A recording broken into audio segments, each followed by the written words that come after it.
नमस्कार दोस्तों, welcome to SG sociology. जैसा कि अभी तक हमने समझा है हिंदू सामाजिक संगठनों के बारे में कि हिंदू सामाजिक संगठन या भारतीय सामाजिक संगठन वे संगठन होते हैं जो समाज की व्यवस्था को या भारत की व्यवस्था को बनाए रखने में महत्वपूर्ण भूमिका निभाते हैं और इनके द्वारा भारतीय व्यवस्था, भारतीय सामाजिक स्ट्रक्चर जिसको बोलते हैं सोशल स्ट्रक्चर कि चीज़ें कैसे काम करेंगी, विवाह कैसे होगा, जीवन का उद्देश्य क्या होना चाहिए, कर्म किस बात पे आधारित होती है, प्लस समाज में किस तरह के लोग हैं, कौन पिछड़ा है, कौन आगे है, अगर कोई पिछड़ा है तो उसे आगे कैसे लाना है और एक जो अर्थव्यवस्था चलानी है, प्लस कोई ऐसा ना हो कि कर्म से वंचित हो, उसके पास व्यवसाय हो जिससे वो अपना जीवन यापन कर सके, समाज की सेवा कर सके।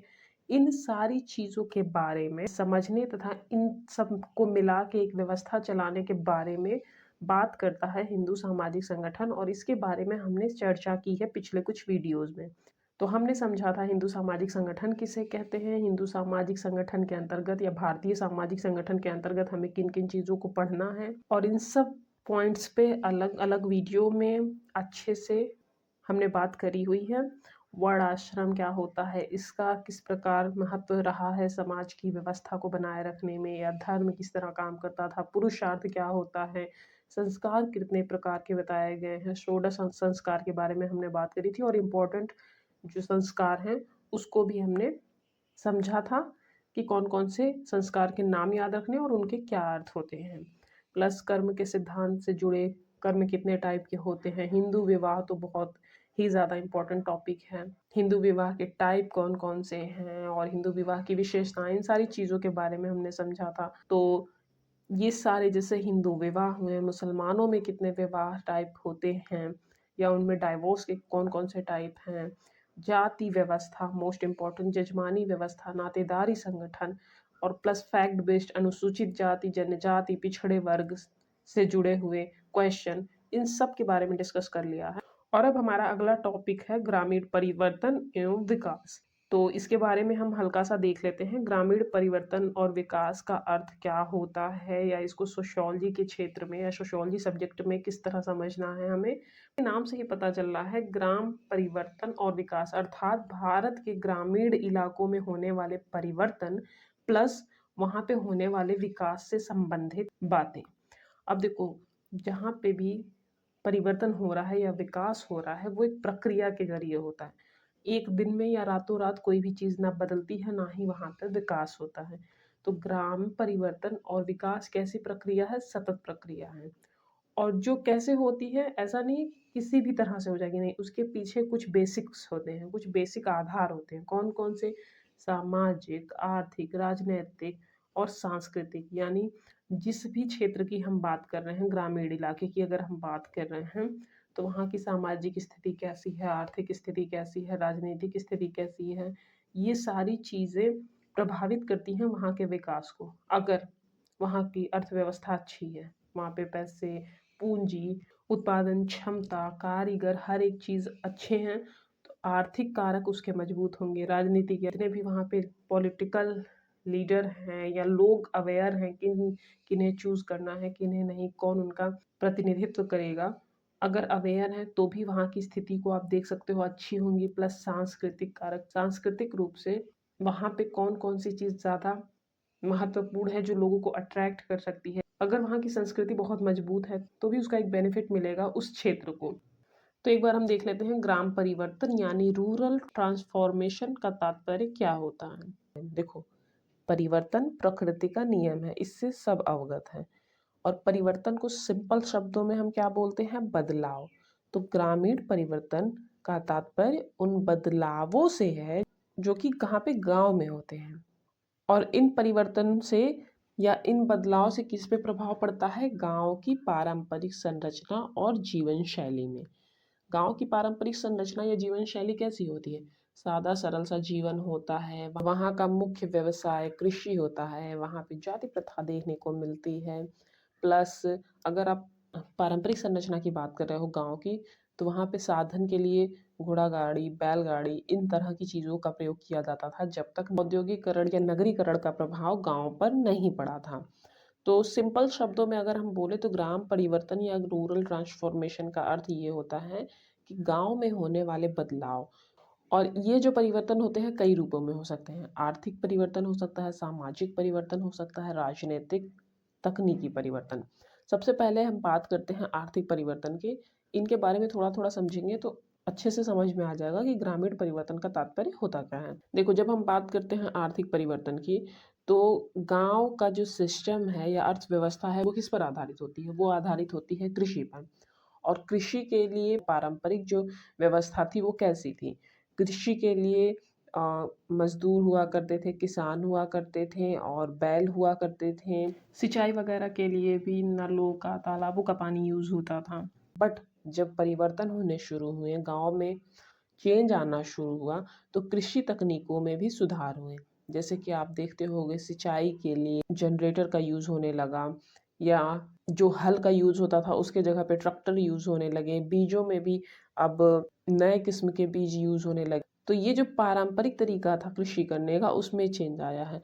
शहरों में फैक्ट्रियों का निर्माण होने लगा था जहाँ पे लेबर्स की आवश्यकता पड़ती थी। जो ये उनका पारंपरिक व्यवसाय था कृषि, इस पे जो टिकी हुई थी वहाँ ग्रामीण व्यवस्था, उससे हट के वो फैक्ट्रियों में जाके लेबर का काम करने लगे, जिससे उनकी रोज़ की कमाई होने लगी। जबकि जब आप किसानी में होते हो या कृषि में होते हो, तो आपकी जो इनकम है वो डिपेंड होती है नेचर पे।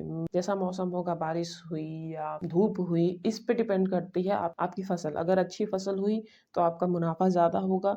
अगर मौसम में कोई भी चीज़ें गड़बड़ हुई जो आपके फसल के अकॉर्डिंग नहीं है, अगर बारिश चाहिए फसल को और धूप हो गई तो सूखा पड़ जाएगा। आपकी फसल उतनी अच्छी इनकम नहीं दे पाएगी जितना आपने सोच रखा था। तो इस कारण कई किसान जो काफ़ी अच्छी जिनकी स्थिति नहीं थी, वो मज़दूरी की तरफ डाइवर्ट हो गए।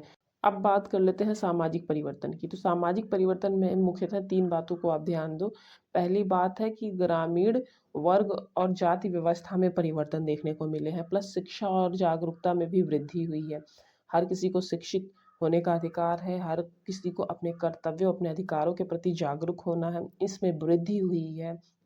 प्लस महिलाओं की स्थिति में वृद्धि हुई है, और जो सामाजिक रीति रिवाज परंपराएं थे उसमें भी काफ़ी हद तक चेंज आया है, जो कि समाज की वर्तमान स्थिति के हिसाब से उचित नहीं थे। सती प्रथा या बाल विवाह, इस तरह की जो परंपराएं थी कि नहीं, इन्हें बाल विवाह आवश्यक है या विधवा पुनर्विवाह की आवश्यकता नहीं, इन सब चीज़ों में समय के साथ परिवर्तन आए हैं। और ये परिवर्तन जब हम बोल रहे हैं तो नगरों की नहीं, ग्रामीण इलाकों की बात कर रहे हैं। तो ग्रामीण इलाकों में आर्थिक परिवर्तन में कृषि व्यवस्था में बदलाव, सामाजिक परिवर्तन में अगर आप बात करो तो जो वहाँ पे कठोर नियम जाति व्यवस्था के थे उनमें बदलाव देखने को मिले, सबकी स्थितियों में सुधार हुआ। और राजनीतिक परिवर्तन की अगर आप बात करो तो ग्रामीण इलाकों में पंचायती राज व्यवस्था मजबूत हुई है। ग्रामीण इलाके कैसे चलते हैं? पंचायती व्यवस्था से। बट पंचायती व्यवस्था की स्थिति मजबूत होना आवश्यक है, जिससे सभी को न्याय बराबर रूप से मिल सके। प्लस वोटिंग देखो, आपका परसेंटेज काफ़ी हद तक अब पहले की तुलना में बढ़ा है। यानी लोकतांत्रिक भागीदारी में भी लोगों की वृद्धि हुई है, उनका डेमोक्रेसी में विश्वास बढ़ा है। या सरकारी नीतियाँ अगर बात करें, चेंज कैसे आता है? एक तो नेचुरल तरीके से होता है, दूसरा होता है सरकारी तरफ से जो प्रयास किए जाते हैं। तो राजनीतिक जब आप परिवर्तन की बात करोगे, उसमें आती हैं आपकी सरकारी योजनाएं या नीतियाँ, जैसे कि मनरेगा या ग्रामीण विकास योजना या प्रधानमंत्री ग्राम सड़क योजना, जिसके तहत कई सारी सड़कें बनाई गई हैं। तो ये सब चीज़ें आती हैं राजनीतिक परिवर्तन के अंतर्गत। सरकारें बननी शुरू हुई, हर जगह में अपनी सांसद, सभासद, अध्यक्ष, इन सब की वोटिंग होने शुरू हुए और उन्होंने अपने अपने क्षेत्रों का विकास किया, और इस तरह ग्रामीण इलाकों में भी परिवर्तन देखने को मिले। और सबसे इम्पोर्टेंट एंड लास्ट, तकनीकी परिवर्तन। अगर आप ध्यान से देखो तो टेक्नोलॉजी के आने के बाद रूरल एरियाज़ में काफ़ी ज़्यादा ट्रांसफॉर्मेशन हुए हैं। जहाँ पे आप साइकिल से या बैलगाड़ी या घोड़े गाड़ी का यूज़ करते थे ट्रैवल करने के लिए, अब वहाँ पे मोटरसाइकिल, फोर व्हीलर, इस तरह की चीज़ों का यूज़ करते हो। कपड़े धुलने के लिए वॉशिंग मशीन है। पहले एक होता था चक्की, जिसमें अरहर को डाल के उससे दाल बनाए जाते थे। अब उस तरह की चीज़ों के काम के लिए भी मशीनें हैं। घर के यूज़ में चटनी पीसनी है तो पहले सिलबट्टे का यूज़ होता था, बट नहीं, मिक्सर आ गया है, तो अब वो सारी चीज़ें भी आपकी आसानी से हो जाती हैं। प्लस इंटरनेट के आने के बाद, स्मार्टफ़ोन्स के आने के बाद, ये सब चीज़ों के आने के बाद ग्रामीण इलाकों में क्रांतिकारी परिवर्तन हुए हैं। हर जगह आपको ये चीज़ अनुभव होगी कि तकनीक के आने के बाद ग्रामीण इलाकों में जो परिवर्तन हुए हैं, वो काफ़ी तीव्र गति से हुए हैं।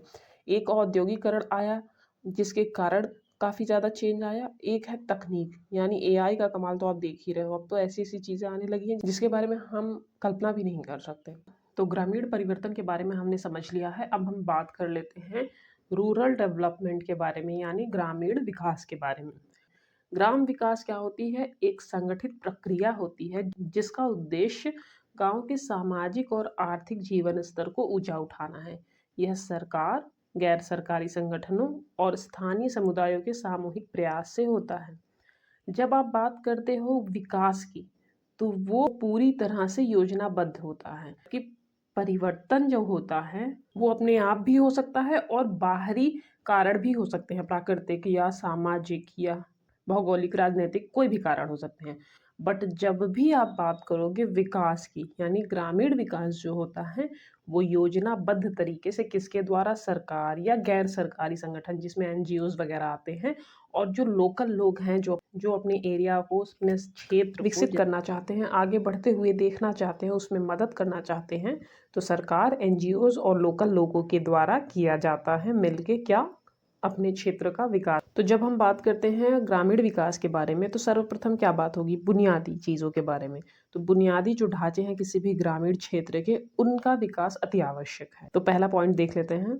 बुनियादी ढांचे के अंतर्गत क्या आएगा? भोजन, पानी, व्यवसाय, यानी कि आपको उचित भोजन की व्यवस्था हो, प्लस शुद्ध पेय जल हो, आवास आपका सही हो, अर्थात आप जहाँ पे रह रहे हो उस क्षेत्र में साफ सफाई हो, आपके आसपास हॉस्पिटल्स हों, स्कूल्स हों, कॉलेजेस हों, और आसपास ट्रैवल करने के लिए अच्छी सड़कें हों। तो ये सारी जो बेसिक चीज़ें होती हैं किसी भी देश या किसी भी राज्य या किसी भी क्षेत्र के निवासियों के लिए, उन सारी चीज़ों का होना। तो जब भी विकास करा जाता है या किसी भी क्षेत्र के विकास के बारे में बात होती है, तो सर्वप्रथम बुनियादी ढांचे का विकास होता है कि जिस भी क्षेत्र में हम विकास कर रहे हैं वहाँ पे अच्छी सड़कों का निर्माण हो, वहाँ के लोगों के लिए पीने का शुद्ध पेय जल हो, और बिजली की व्यवस्था, चूँकि अब टेक्नोलॉजी आ चुकी है, हर चीज़ें डिजिटली होने लगी हैं, आपके पास इलेक्ट्रिसिटी की व्यवस्था अच्छी होनी चाहिए। इन सारी चीज़ों पे फोकस होता है। सेकेंड पॉइंट है कृषि और ग्रामीण अर्थव्यवस्था का विकास। जैसा कि हमने बात करी थी, भारत एक कृषि प्रधान देश है। ग्रामीण इलाके आज भी कृषि पर निर्भर हैं। अब कृषि के क्षेत्र में क्या चीज़ें आप करोगे? कोई भी गवर्नमेंट आएगी, या केंद्र सरकार हो या राज्य सरकार हो, उनका मुख्य कार्य क्या होता है कि जैविक और आधुनिक कृषि तकनीकों को बढ़ावा दिया जाए।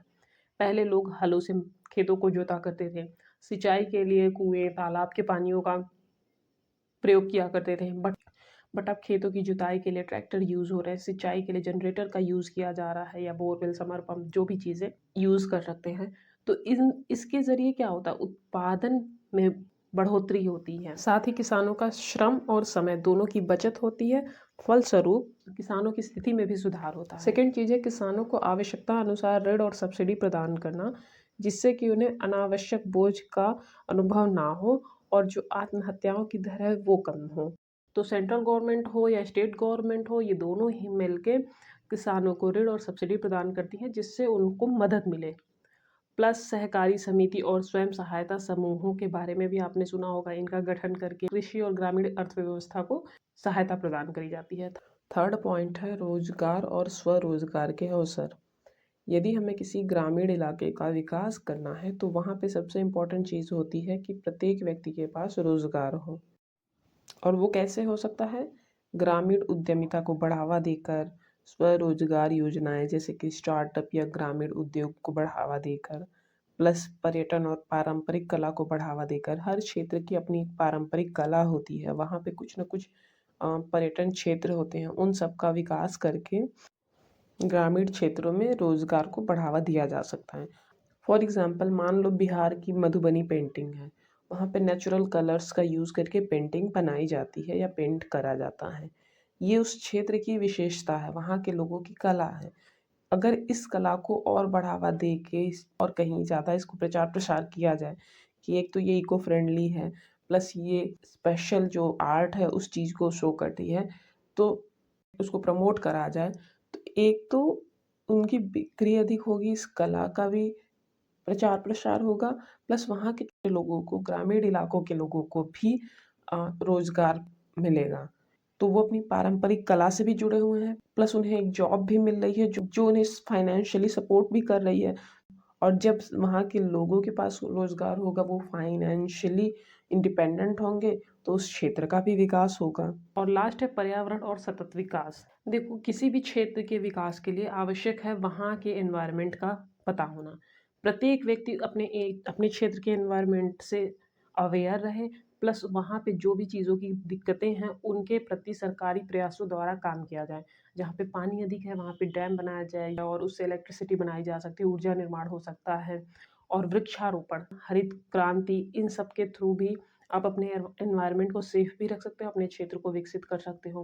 प्लस स्वच्छ भारत अभियान के ज़रिए प्रत्येक क्षेत्र, इनफैक्ट पूरे भारत में ही स्वच्छता का एक अभियान चला, जिससे पर्यावरण को प्रदूषित होने से बचा सकते हैं और अपने आसपास स्वच्छ वातावरण का निर्माण कर सकते हैं। और अगर स्वच्छ वातावरण है तो आपकी हेल्थ भी अच्छी होगी, स्वस्थ शरीर होगा, और स्वस्थ शरीर में स्वस्थ मस्तिष्क का निर्माण, ये आपको पता है। तो इससे अच्छे अच्छे माइंड वाले पर्सन्स होंगे आसपास, वो फ्रस्ट्रेटेड नहीं होंगे पॉल्यूशन से, और वो अपने देश के विकास में, अपने क्षेत्र के विकास में अच्छे से काम कर सकेंगे। तो पर्यावरण से संबंधित चीज़ों को देखते हुए उसको हानि ना पहुंचा के और उनके प्राकृतिक चीज़ों का प्रयोग करके भी उस क्षेत्र का विकास किया जा सकता है। तो हमने ग्रामीण परिवर्तन और ग्रामीण विकास को समझ लिया है। एक बार इसके अंतर को समझ लो आप, तो जो भी डाउट्स होंगे वो क्लियर हो जाएंगे। ग्रामीण परिवर्तन की जब हम बात करते हैं तो ये क्या होता है, अपने आप होता है या किसी बाहरी कारण से हो सकता है। जबकि जब ग्रामीण विकास की बात होती है तो ये योजनाबद्ध तरीके से किया जाता है। सेकंड चीज़ क्या है कि परिवर्तन अच्छे भी हो सकते हैं और बुरे भी हो सकते हैं। फॉर एग्जांपल, सबके हाथों में मोबाइल है, सबके पास इंटरनेट है, ये अच्छी बात है, बट उसके साइड इफ़ेक्ट भी हैं। लोग बहुत ज़्यादा मोबाइल में टाइम स्पेंड करने लगे हैं या सोशल मीडिया की लत लग गई है। जबकि जब विकास की बात होती है तो ये हमेशा ही उस गाँव के या क्षेत्र को बेहतर बनाने के लिए किया जाता है। और परिवर्तन की अगर हम बात करें तो यह समाज, अर्थव्यवस्था या तकनीक के कारण हो सकता है। जबकि विकास जो होता है वो किसके द्वारा होता है, सरकार या एनजीओ या स्थानीय संगठनों के प्रयासों के द्वारा। फॉर एग्जाम्पल, गांव में मोबाइल और इंटरनेट का बढ़ना, खेती में नई तकनीक का आना, ये क्या है, रूरल ट्रांसफॉर्मेशन है। बट अगर गांव में स्कूल और अस्पताल, सड़कें, ये सारी चीज़ों का निर्माण हो रहा है तो ये योजनाबद्ध तरीके से है, जिससे वहाँ के रहने वाले लोगों को, गांव के निवासियों को एक बेसिक चीज़ें जैसे एजुकेशन, हेल्थ या उनके आसपास शुद्ध पेयजल और सड़कें, इन सारी चीज़ों का निर्माण होना चाहिए। मोबाइल है या नहीं है, इंटरनेट है या नहीं है, ये ज़रूरी नहीं है। ये सरकार का मैटर नहीं है या एनजीओज़ का मैटर नहीं है। ये चेंज के थ्रू आता है। औद्योगिकरण, नगरीकरण के प्रभाव के कारण लोगों में जो मॉडर्न टाइम है उसके हिसाब से परिवर्तन देखने को मिलता है। हम ये बोल सकते हैं कि ग्रामीण परिवर्तन और विकास क्या है, एक दूसरे के पूरक हैं, एक सिक्के के दो पहलू की तरह हैं। परिवर्तन एक स्वाभाविक प्रक्रिया है, जबकि विकास जो होता है वो सुनियोजित होता है। इसके बारे में हमने समझा। और यदि सही नीति, सरकारी योजना और सामुदायिक भागीदारी को बढ़ावा मिले तो गाँव का समग्र और सतत विकास संभव है। तो आज के लिए बस इतना ही। आई होप आपको ग्रामीण परिवर्तन और विकास के बारे में एक बेसिक अंडरस्टैंडिंग हो गई होगी। अब हम बात करने वाले हैं नेक्स्ट टॉपिक के बारे में, जो कि है सामुदायिक विकास कार्यक्रम। इसको डीपली समझने के लिए ये एक बेसिक अंडरस्टैंडिंग होनी ज़रूरी थी कि ग्रामीण विकास क्या होता है, ग्रामीण परिवर्तन क्या होता है, और ग्रामीण विकास के अंतर्गत कौन कौन से कार्यक्रम सरकार द्वारा चलाए गए थे, जिससे समाज में क्या परिवर्तन आए या ग्रामीण क्षेत्रों में क्या परिवर्तन या विकास हुए थे, वो हम समझेंगे। और उससे काफ़ी ज़्यादा क्वेश्चन बनते हैं कि कौन सी योजना किस वर्ष में आई थी और उसको योजना में कौन कौन सी बातें प्रमुख थी, कितना असर उसका समाज पे हुआ। आई होप आपको आज का ये टॉपिक समझ में आया हो। अगर आपके कोई सुझाव हो तो आप कमेंट बॉक्स में दे सकते हैं। अगर आपको वीडियो पसंद आया तो वीडियो को लाइक, शेयर और चैनल को सब्सक्राइब करना ना भूलें। इस वीडियो की अगर पीडीएफ चाहिए तो आप हमारे टेलीग्राम चैनल एसडी सोशियोलॉजी से जुड़ सकते हैं। डिस्क्रिप्शन बॉक्स में चैनल और पीडीएफ की लिंक मिल जाएगी। और अगर आपको लगता है कि कहीं पे कोई फैक्ट या कोई पॉइंट मिस हो रहा है या गलतियाँ हो रही हैं तो आप बता सकते हो। आज के लिए बस इतना ही। धन्यवाद।